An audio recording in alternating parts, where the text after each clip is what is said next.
Welcome everyone to our new updates on the impact of COVID-19 measures on the rule of law and human rights in countries across the world. Today, we are going to address one of the most known, unfortunately, country in the world for the impact of these pandemics, our own country, Italy. As you know, the country of Italy is the country where the pandemic has hit first and hardest in Europe, and is the country where we can learn a lot of lessons on its impact. Today, to speak with us, I'm very pleased to have Justice Martina Flamini from the Tribunal of Milan. Justice Flamini is a very experienced judge from working at the epicenter, really, of where the COVID-19 pandemic hit the most in Italy, Lombardy.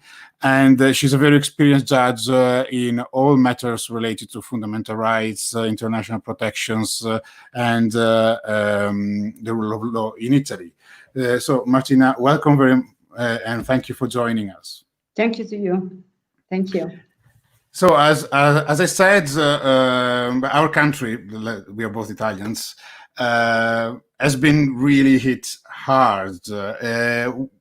How was it hit, and particularly, what's the situation now in Italy? Is it getting any better? So first of all, thanks to ICJ, because it's a very important moment also for me to have a discussion with to have the chance to reflect on the different impact of this terrible pandemic in the different member states and in the different states of the world. And now in Italy, the situation is better than obviously at the beginning. So the beginning is unfortunately in January, not in February. And because we have a gap between the time of the virus arrive in Italy and the time that the medical center knows that is the coronavirus. And now we have a very hard period of the lockdown.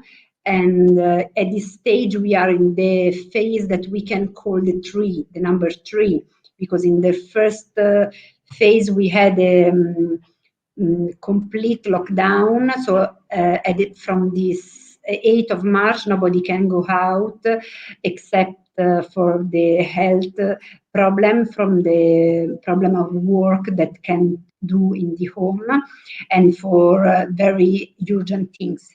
And everything was closed, restaurant, bar, and everything, and also the public offices like the court and the professional studies of the lawyer. And the second phase from the 4th of May was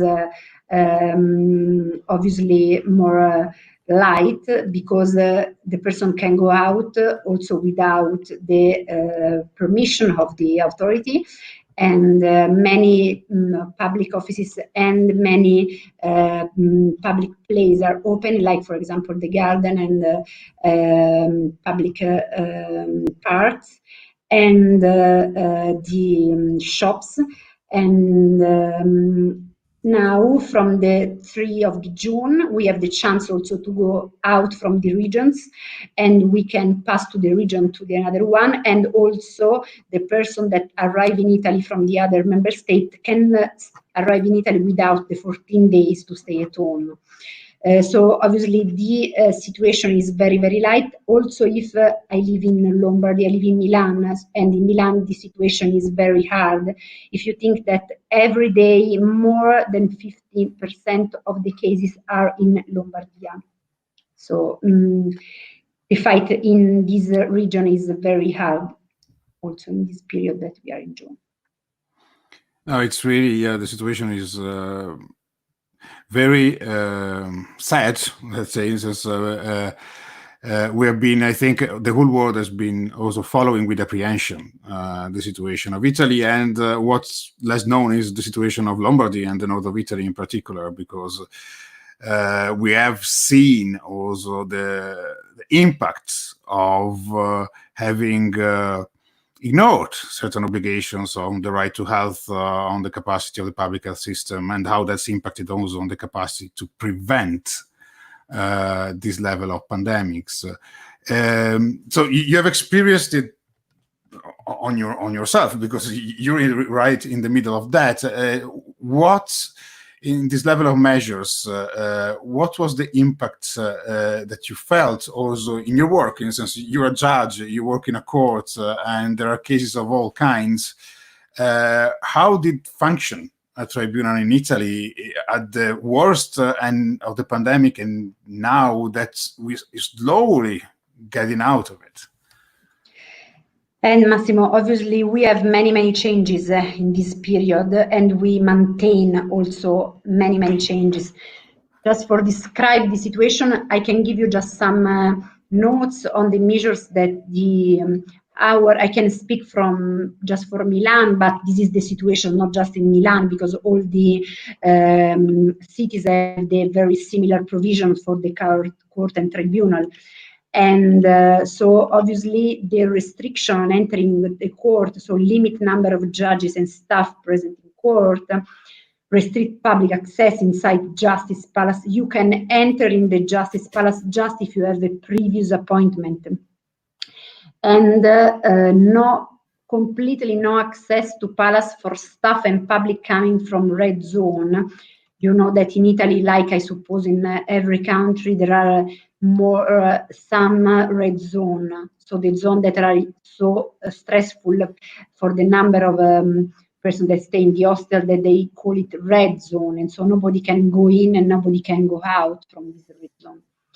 And request also that lawyers come to hearings alone without assistance of parties if not strictly necessary.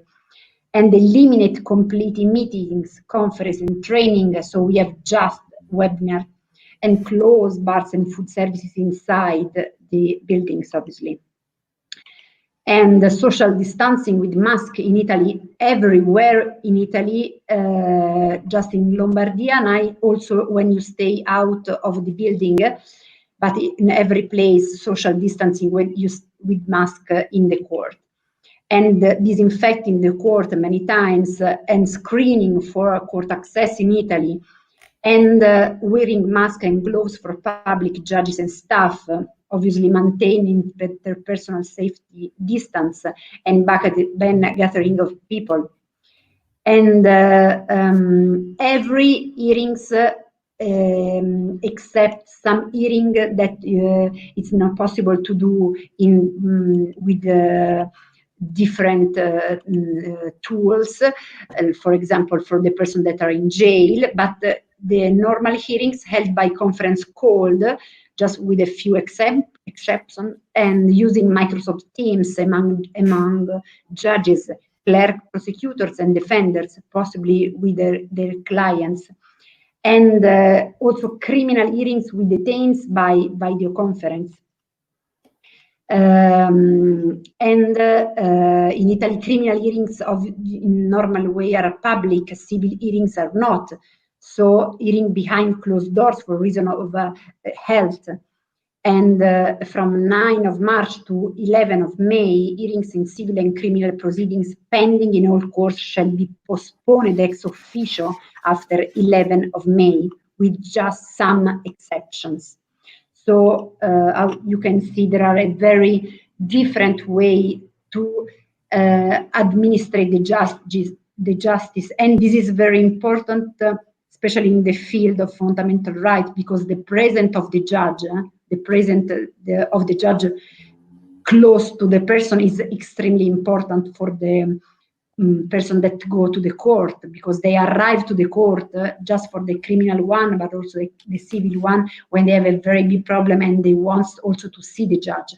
So every measure has this problem, that the person doesn't see in direct way the judge. So everybody of us hope that this time is closed as soon as possible, and we can coming back in the court close to the civilians, obviously. And do you see that's happening? We don't know, because I don't know, because now for this time we had a new provision is just from the urgent law that provides that these measures extend this measure until the end of July, so 31 of July. So after we have 1 month that all the activity of the judiciary, with a few exceptions, are that in the August we can do just the urgent things, and so we have to hope that in the beginning of September we can coming back directly in the court. Obviously, we have to looking for different measures. For example, to have a timetable of for the oral hearings. This is must have a really enormous impact to the justice system of Italy. We are talking about a justice system that's criminal, but particularly civil, has already a huge backlog to try to solve, and has been repeatedly condemned for excessive length of judicial proceeding. Do you see a policy behind to try at least to create infrastructure or something that will allow actually to hold hearings, to create a system that is safe for judges and lawyers actually to operate in? They create a very important one, because they give also free access to all judges, and also the many trainings to teach us when we can use these new technologies. And so there is also a very important plan from the politician, obviously, in this way. But the problem is there are many fields of the justice where it's impossible to have a new technical measures, because it's too important to have the direct relationship with the judge. So we can try to use these new tools and new technologies just to give a very speed answer to the case. For example, in the commercial law of many matters where the aspect of the right is not so immediately relevant from the contact of the judge, but in many fields it's not possible. Just I give you an idea, in the field of asylum law, everybody of us read the document of EASO on the measures that every judge has, not just judges, but also administrative authority, has to respect to proceeding with the oral, to have a technological oral hearing from distance, no? Mm-hmm. But the problem is it's absolutely not possible to have this kind of oral hearing of some categories of asylum seeker. I'm thinking about some vulnerable person, like the women, like the minors. And in this case, it's not possible to imagine a hearing without the contact of the judges, because it's very true, really important to have a contact with the judges, just to follow the guideline of the way that is important to follow to have a very good oral hearing of these asylum seekers that have a so terrible trip and on the back. They have so terrible violence, and so they have finally to have judges that just in quiet, with time, give them time, and they have to have the chance to have an oral hearing with the rules that we find in the documents that we study, to just to have an idea of the line that we have to follow in the oral hearing of the asylum seeker. That's really an important thing. And actually, knowing a bit Italy, I think one of the big challenges as well is just, there is a technological part, but there is also the fact of really the physical infrastructures. Courts rooms in Italy, in many countries, are old. They are very, they don't have much capacity. So now maybe also the time for other people in the ministry, etc., to start to think about plexiglass has the capacity to make modern rooms available, because exactly it's important to have certain hearings at this level. We got a comment right now that it's really important that the situation be implemented in line with the European Convention on Human Rights.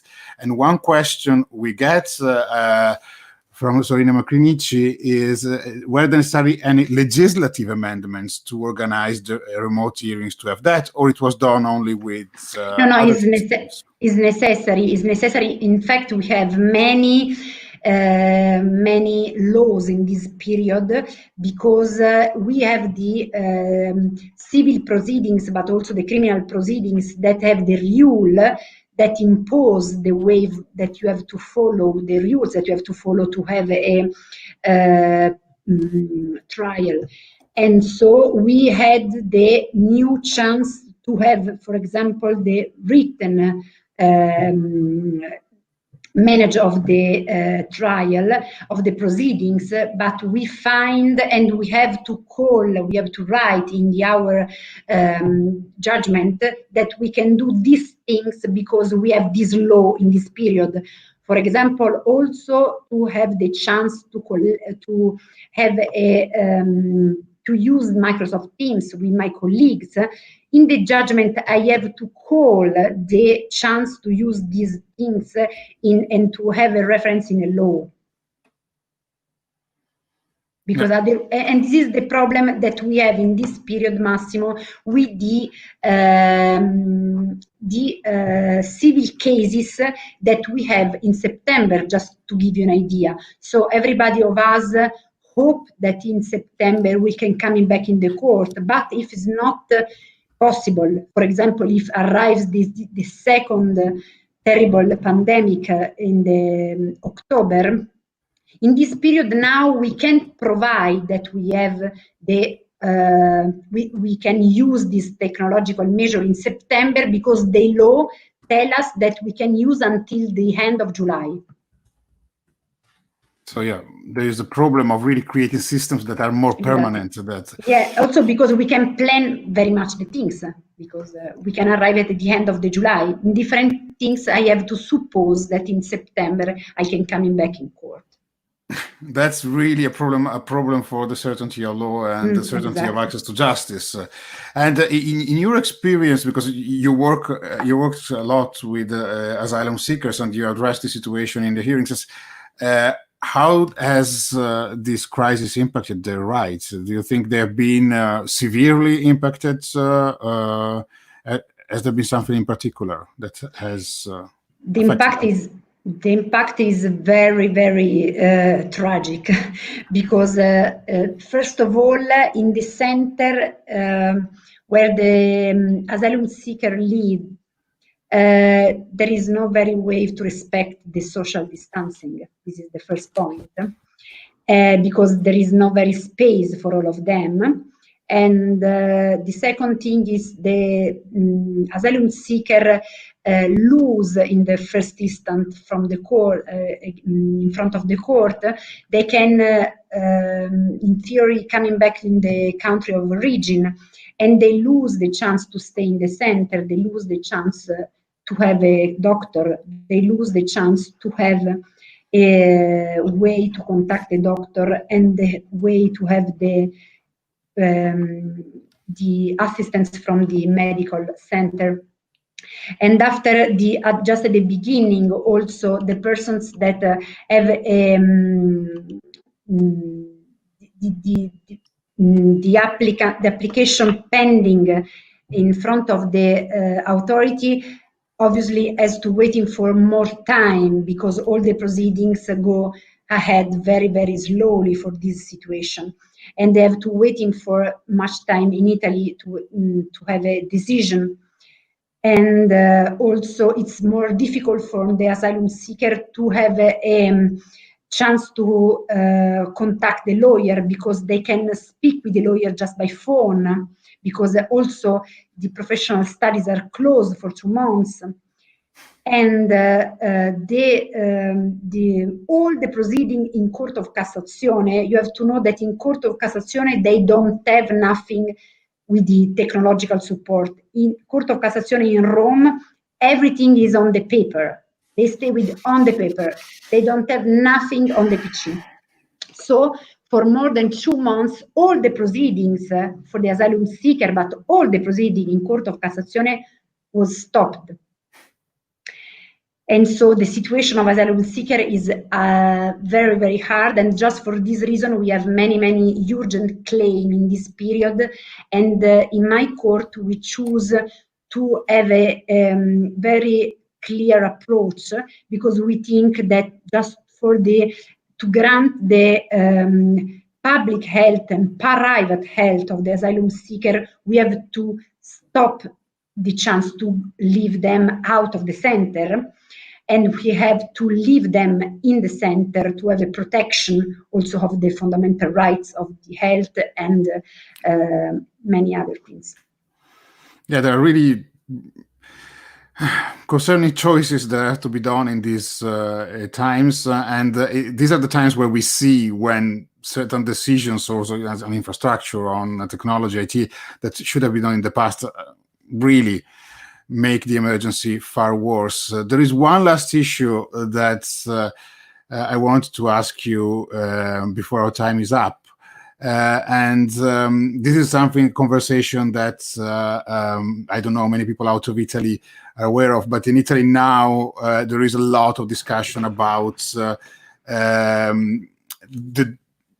to exit basically from the confinement, and one of the solution is the institutionalization of this kind of app that someone is called Immuni, if I don't remember. So a pretension that is going to be immune, that someone would download on his phone so as to signal presence of a person that may be sick or not. What's the discussion in Italy? What are the discussion on the implications for fundamental rights of data protection or privacy? Where we are at there? Because it's interesting also for other countries that are having this discussion right now.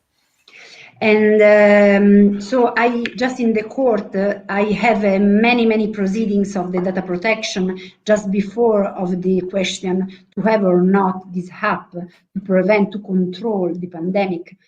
And the problem with the app, but the problem with also all the cases of data protection is the very difficult balancing between the different fundamental rights that we have, because on one side we have the right of health, the right to have care from the health, the right to protect the health, but on the other hand we have the right of the Article 8 of the Convention to have the private life, to have the respect of the private life, the respect of the fundamental rights to the data protection.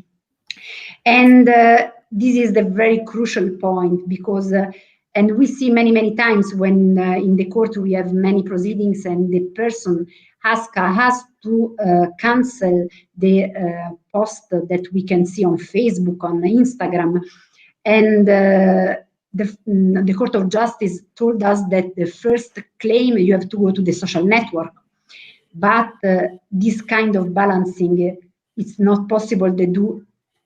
Different authorities respect the judiciary one, because just the judge, in application of all the instruments that we have in the national also at the level of the convention, have to respect the principle, the application of the proportionality and the many other effective principles to give the right balancing. So I suppose that obviously it's not mandatory to have this app, but we have to have very clear that we have two or more fundamental rights, and we have to take care to prevent the explosion of cases in the court, to have someone that wants that a different balancing from the app.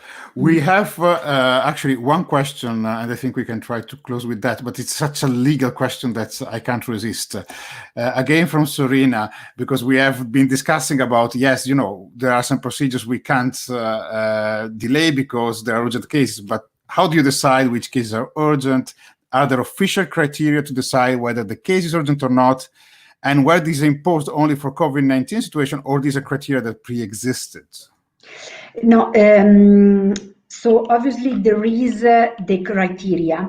There is the criteria that we can find in the general provision that we have, because we have some urgent proceedings that always we have, for example, for the minors, for example, from the some cases of family law on the criminal proceedings with the person detained, and but so we have some general provision, but from this special terrible coronavirus, the government did a special provision and said us that for the civil cases we have to consider urgent all the proceedings that are very important to decide in the minor time is possible, because related to the fundamental right. So, for example, the urgent case of the freedom of expression. So, for this reason, I have just cases. I had cases yesterday on the case of the balancing between freedom of expression and the private life, the right to private life, or the cases of the asylum seeker, the cases of the minors, and this is the judge has to interpret in together. So the general provision and the special provision. So yeah, there is the whole system. So thank you very much, for being with us, and since we have done even more than I expected. But yeah, that's the issue when we're dealing also with a country that has gone through so much, and I cannot but add, at least from my side, since it's my country as well, that Italy is kind of one of those lessons that teaches that when certain human rights are not implemented also in the long run, where certain reforms are not done, you see the big and the serious impacts in these moments.